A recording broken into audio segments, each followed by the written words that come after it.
Trois scénarios pour François Fillon. Le scénario rose, l'enquête préliminaire ouverte par le parquet va vite. On constate la réalité de l'activité de Pénélope Fillon et le dossier est classé. François Fillon pourrait relancer sa campagne électorale en expliquant que tout cela n'était qu'une mésaventure ou bien une cabale. Le scénario noir, il y a des doutes dans l'esprit des enquêteurs. Ils décident de poursuivre l'enquête, de la transformer en information judiciaire. Un juge d'instruction s'empare de tout cela. L'enquête devient lente, l'enquête devient longue. Le risque de mise en examen demeure, il s'aggrave et là, François Fillon est durement plombé.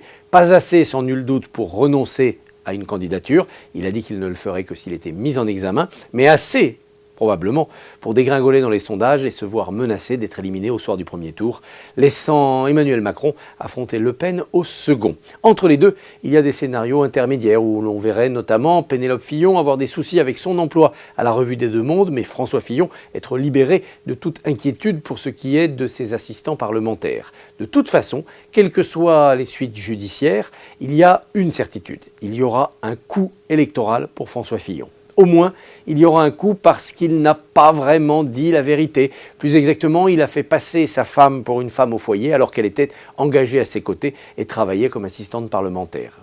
Par ailleurs, il faut aussi constater que l'opinion est devenue très sévère vis-à-vis des politiques et que les sommes dont on parle, même si ce sont des sommes en salaire brut, sont exorbitantes aux yeux de tout un chacun, aux yeux de ceux qui gagnent durement leur vie. Enfin, il y a cette impression que François Fillon, s'il n'a pas commis d'horreur, s'est tout simplement comporté comme les autres politiques. Comme les autres politiques qui profitent d'une cagnotte au Sénat, d'une prébende ici, d'une indulgence là.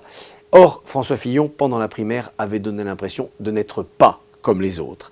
Cela l'empêchera sans nul doute d'être triomphant au soir du premier tour. Cela l'empêchera peut-être d'être présent au second. Et s'il était élu malgré tout président de la République, cela jetterait d'ores et déjà une ombre sur son quinquennat.